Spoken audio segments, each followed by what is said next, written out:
Welcome to another Power Plant podcast.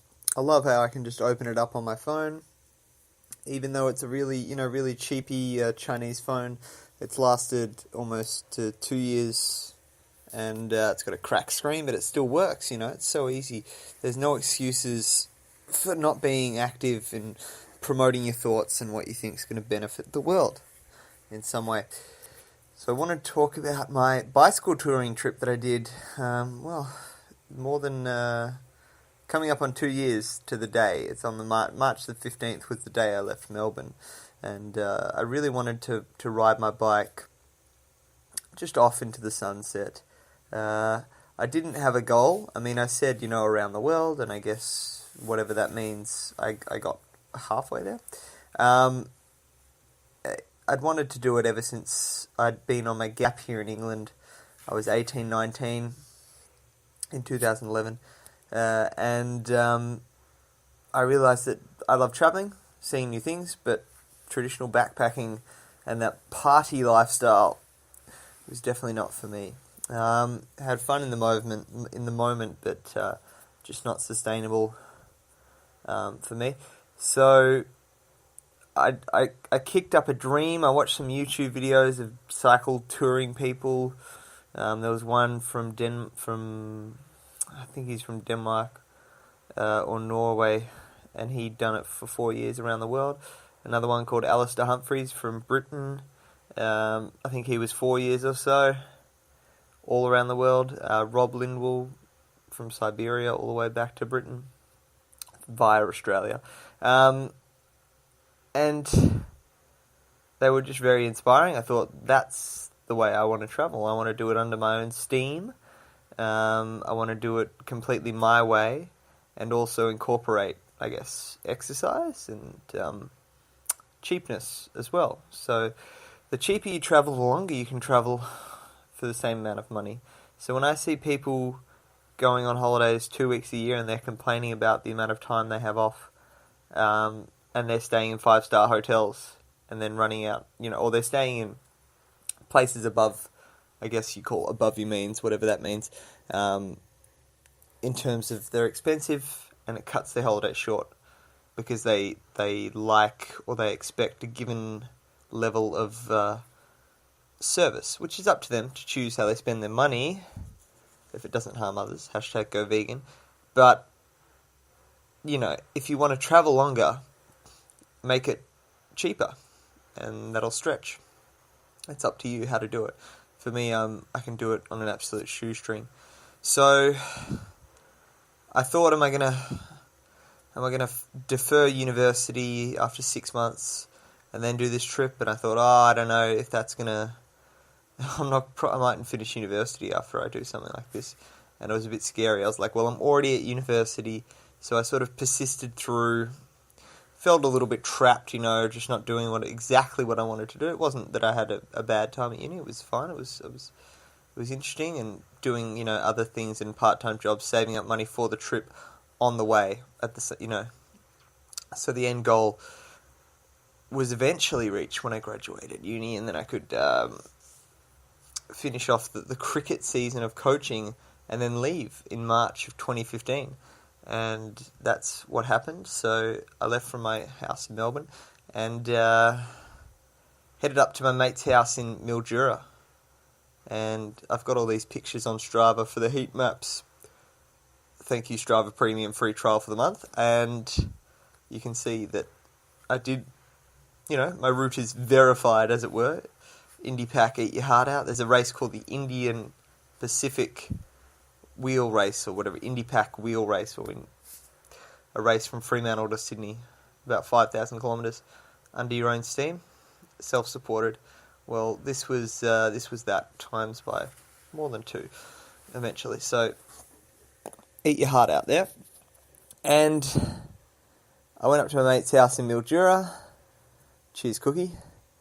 Had a big box of Weet-Bix on the rest day. That took 3 days. That took 3 days to get up to Mildura, which sort of set the tone for the breakneck speed I'd be going at. I told myself, just go at your own pace or whatever you want, and it turns out that my own pace is a butt kicking of myself, which is what I sort of enjoy doing, which is why running is good for me.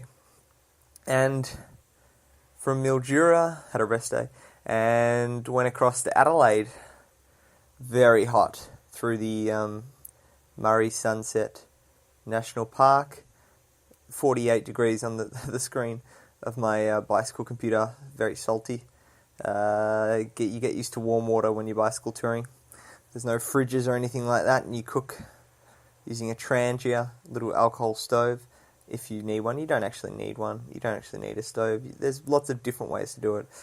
If you want to just get the fruits in, or if you want to eat at restaurants, again, that's going to stretch your time, cut your time in half, aka cut your budget, blow out your budget. Went to Adelaide. Happy birthday to me on the 22nd. That was on the 21st night. I snapped my tent pole, had a shitty sleep, and that didn't get fixed until Darwin. So, stayed in Adelaide for the night, just explored. Cool town, really like it. Like a big country town compared to like Melbourne, although it's still got everything you need, Good vegan community going on there as well. And then, straight away from Adelaide, as soon as you head north, there's signs for the outback and shit gets real that you're actually going to be in a very remote part. As if the trip, between Mildura, or even up to Mildura, wasn't remote enough. You're going to have stretches of over 100, 200 kilometres of nothing, literally nothing. There's a water tank on the way, and if it's got water in it, you're lucky. If it doesn't, then you keep pedaling. So I went up to Port Augusta from Adelaide, and that's a nice place. Couch surfing along the way. Had really great hosts. Josh in Port Augusta, Isaac in Alice Springs, Kevin in Tennant Creek, Craig in Catherine, and Chris in Darwin. Really nice people. And that continued actually into Malaysia and East Asian countries. So, went up to Port Augusta, and then you actually do head into the outback. Had a couple of days off there. And staying in a tent the whole time. Pushed into the outback. And you understand what it's like when that first day out of Port Augusta, there's nothing for 180 kilometres. You can either go to Woomera, which is off the Stewart Highway, which I did. I took a detour of 6 kilometres. Very heavy headwind on the way back. It was like a ghost town in Woomera. It's an old army nuclear sort of base, or it is now, and they do testing from there. So there's probably a bit of fallout, nuclear fallout. People, it's an empty town. I think I went in about 4:30, 5 o'clock to get some stuff from the supermarché, which were rarities along the way, and didn't see anyone on the streets. Went back to Pimba, which is just a roadhouse. Literally, there's roadhouses. It's just a small gas station. It might have a water tank. This one, the water tank was out of water, so there was no water there. Continue on to the Salt Lakes. I think it was Lake Hart. See, my memory's really good of this time because I was doing what I was doing. It was sort of a burst of freedom, and I'm yearning for it again, and I will do it in the future. To be fair, if I wasn't running, this is what I'd be doing. So that just means that I need to keep pushing on with running or stop it, because I'm very much an all or nothing kind of person. And there was just the sense of freedom throughout. We're never truly free in that we can't just do anything we want, but this was certainly up there for me. Pushing on north along the Stewart Highway, you get to Coober, Pedy, and that's well and truly in the outback. Red earth. It's a mining town for opals, I think it is. There's these deep mine shafts, 50 metres deep, just the size big enough for a person if you're walking backwards or dumping a body. You'll never find it on the way down. And there's signs on the road saying, "Please do not walk backwards," which is pretty funny.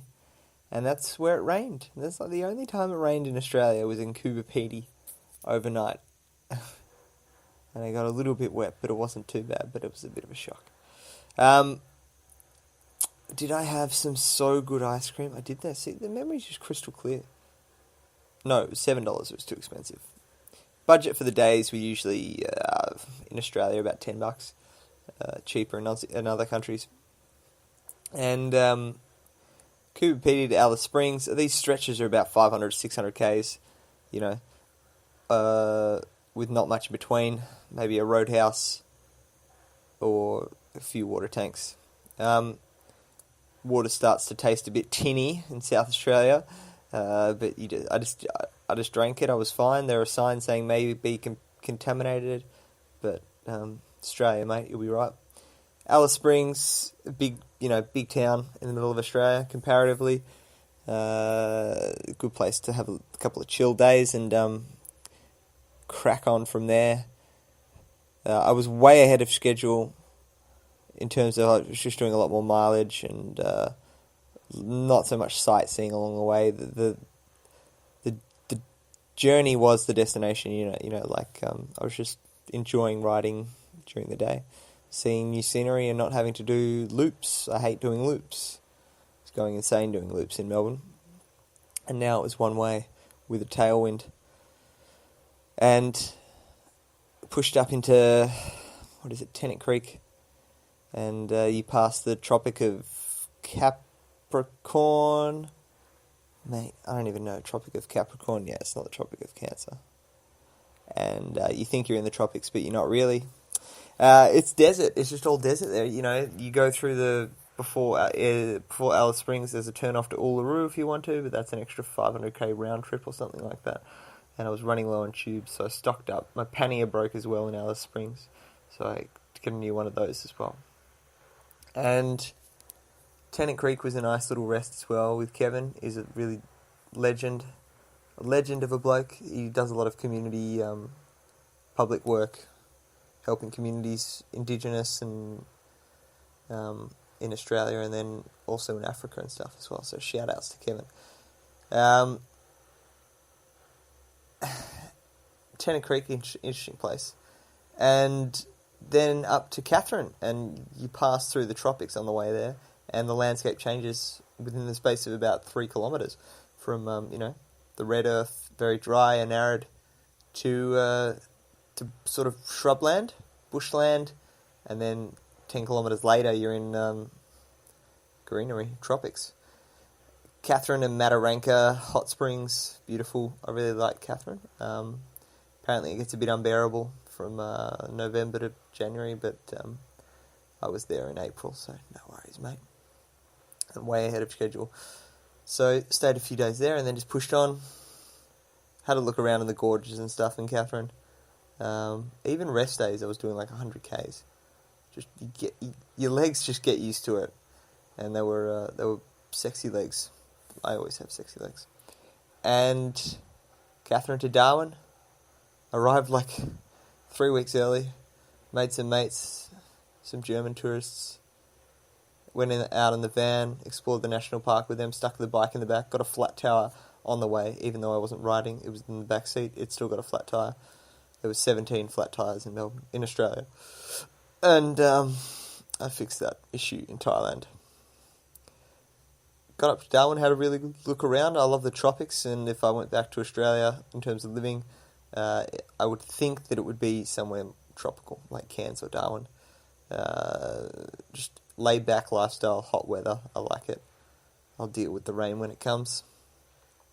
So this was between March and May by the time I left, having a few weeks off in Darwin, and it was not. There were hot times, and there weren't many cold times. But I would say it's a good time of year if you deal with the heat pretty well. It's a good time of year to do it. You get a tailwind southeast all the way out the guts, which just makes things a lot easier. There was 1 hour which I timed myself, just going out of Alice Springs. That was I did 31.15 kilometers in the hour or 31.2 kilometers in the hour, and this is fully loaded. The bike's 40 kilos with all the stuff on it, so just goes to show, mate. Vegan, no problem. It never is. If you've got a supermarket, if you can find fruit, you can be vegan. So that's going to conclude this version of the Power Plant podcast. It was just over 5,000 kilometres riding in Australia, under 2 months, and plenty of rest days in between up the top. Thanks for listening. Catch you next time. And do what inspires you.